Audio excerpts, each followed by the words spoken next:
안녕하십니까. 7월 10일 OBS 뉴스 오늘 출발합니다. 오늘 함께할 두 분 소개합니다. 이종훈 시사평론가, 최진봉 성공회대 교수 자리했습니다. 어서 오십시오. 안녕하세요. 안녕하세요.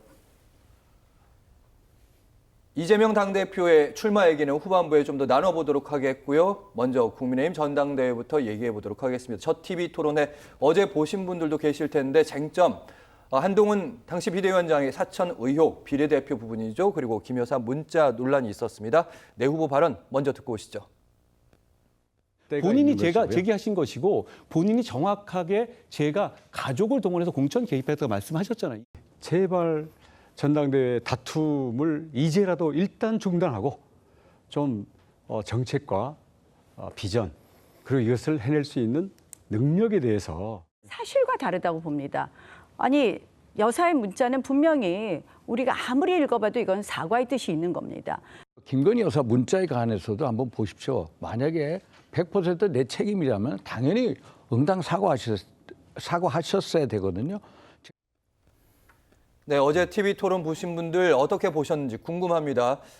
저 같은 경우는 이제 표정을 봤을 때는 세 분은 이제 왼쪽 세 분은 밝게 웃는 표정들이 좀 많았고 한동훈 후보는 조금 더 좀 아무래도 3대1의 싸움이다 보니까 좀 더 진지한 표정이 많더라고요. 이종훈 평론가님.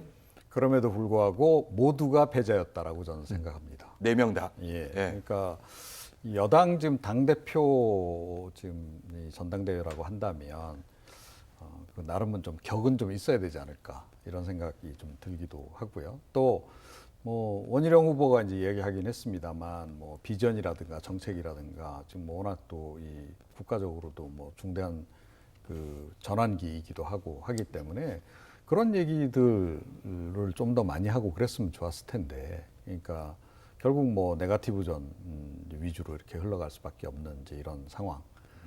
이제 그런 점에서 뭐 역시 좀 이제 4명 모두 패배였다라고 저는 생각을 하고요. 그리고 뭐 어제 서로 약간 설전에도 불구하고 제가 보기에는 아직까지는 대세엔 지장 없다.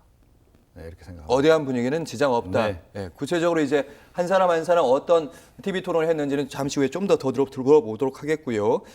가장 의외였던 후보 중에 한 명, 원희룡 후보, 방금 말씀하신 것처럼 의외로 정책 토론에 좀 더 집중했고 오히려 나경원 후보가 김 여사 문자 논란을 더 많이 얘기하더라고요. 제가 볼 때는 원희룡 후보의 전략이라고 생각해요. 그러니까 쓱 빠지는 거잖아요. 본인이 사실은 제일 많이 불을 지펴놨어요. 문자 논란의 핵심은 원희룡 대 한동훈이거든요. 그런데 문자가 이제 정작 토론이 시작되니까 본인은 쓱 빠져가지고 정책 얘기한다고. 근데 정책 얘기하다가도 본인이 또 한 방 얻어 맞으셨어요. 정책 얘기하자고 얘기할 때 한동훈 비대위원장이 마지막 저랑 선거 유세하실 때 삼겹살 먹자고 하시지 않으셨어요? 그 얘기를 또 했거든요. 그러면서 빨리 끝내려고 막 하는 모습 보이면서 도리어 원희룡 후보가 저는 더 안 좋은 상황이 됐다고 저는 생각을 합니다. 그런 모습으로 봤을 때 원희룡 후보의 전략은 뭐냐면 나머지 두 사람이 그걸 공격할 줄 알고 있는 거예요. 한마디로 얘기하면 본인은 그 대신 이미지를 좋게 만들면 쑥 빠져서 두 사람이 하는 걸 자꾸 부추기고 옆에서 그냥 도와주는 척만 할 거예요. 저는 그렇게 생각하거든요. 그러니까 왜냐하면 이게 진흙탕 싸움으로 가고 이런 부분들에 본인은 좀 빠져 있다 보면 이미지가 나빠지는 걸 좀 막아보려는 의도가 있다고 저는 생각을 하고, 왜냐하면 누가 봐도 나머지 두 후보가 한동훈 전 비대위원장의 후보를 공격할 수밖에 없는 구조잖아요. 그러니까 불은 본인이 지펴놓고 쓱 뒤로 물러서는 양상. 좀 이게 타당한지 모르겠어요. 왜냐하면 본인이 사실 이 문제를 제기했으면 본인이 가장 많이 이 문제를 제기해야 되거든요. 근데 이제는 네거티브 안 하겠다고 쓱 물러서는 모습.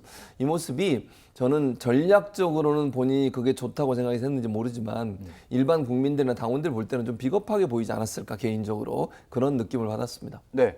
이번에 이종훈 평론가께 잠시 질문을 드릴 텐데 그 전에 이제 한동훈 후보 그리고 원희룡 후보가 거세게 충돌한 부분이 있었는데 주로 이제 원희룡 후보가 공격을 하는 측면이 있었죠. 이번에는 보통 이제 나경원 후보 같은 경우는 약간 이렇게 하시면 안 돼요. 이러면 다 망해요. 이런 느낌이었는데 어제는 전사의 느낌이었습니다. 네, 지금 이제 각자의 전략에 이제 좀 약간 차이가 나기 시작하는 건데, 그러니까 뭐 이제 원희룡 후보 같은 경우에는 너무 이 김 여사 이슈만으로 계속 가는 것이 본인에게도 별 도움이 안 된다는 생각을 아마 했을 거예요. 그러니까 뭐 결국 그 관련해서는 네거티브전을 할 수밖에 없거든요. 한동훈이 잘못했어. 당신 책임져야 돼. 이렇게 이제 갈 수밖에 없는 그런 구도라는 거죠. 사실은 선거전에서 이런 식으로 이슈를 끌고 가는 건 별로 바람직하지 않은 전략입니다. 그러니까 내가 그래도 하겠다는 쪽이고 상대방들이 이제 반대하는 쪽이고 이렇게 구도를 만들어야 되거든요. 그래서 아마 약간의 전략 수정의 필요성을 이제 느낀 거죠. 뒤늦게 좀 깨달은 거다. 그러니까 처음부터 저는 그렇게 갔다라면 차라리 좋지 않았을까 이렇게 생각해요. 그러니까 애초부터 뭐 김 여사 문자 논란 관련해서는 아예 언급을 하지 않고 예. 처음부터 계속 비전과 정책만 얘기했더라면 오히려 저는 더 돋보였을 거다라고 생각을 합니다. 그런데 이제 그런 거고 나경원 이제 후보 같은 경우에 이제 뒤늦게 불붙은 거죠. 예, 그러니까 원희룡 후보가 막 그렇게 해서 금방 그 양강 구도가 마치 될 것처럼 이렇게 이제 착시 현상이 발생하니까 예. 좀 불안했던 거죠. 내가 빨리 저 양강 구도에 들어가야 돼. 내가 한동훈의 맞수야. 예. 이제 이렇게 이제 이미지 부각을 좀 해야 된다는 그런 절박감 때문에 역시 약간 좀 아직까지 네거티브 전에 좀 몰입을 하고 있는 그런 그 이제 형국이 아닌가. 그럼에도 불구하고 앞서 조금 전에 말씀드렸듯이 판세를 완전히 뒤집을 정도의 그런 그 파괴력은 나머지 세 후보 중에 누구도 보이질 못했다. 이렇게 생각을 합니다. 네, 어쨌든 한동훈 후보는 여전히 굳건해 보이더라 이런 말씀이신데 최진봉 교수님의 평가도 잠시 뭐 여론조사 살펴볼 때 저희가 좀 더 들어보도록 하겠습니다.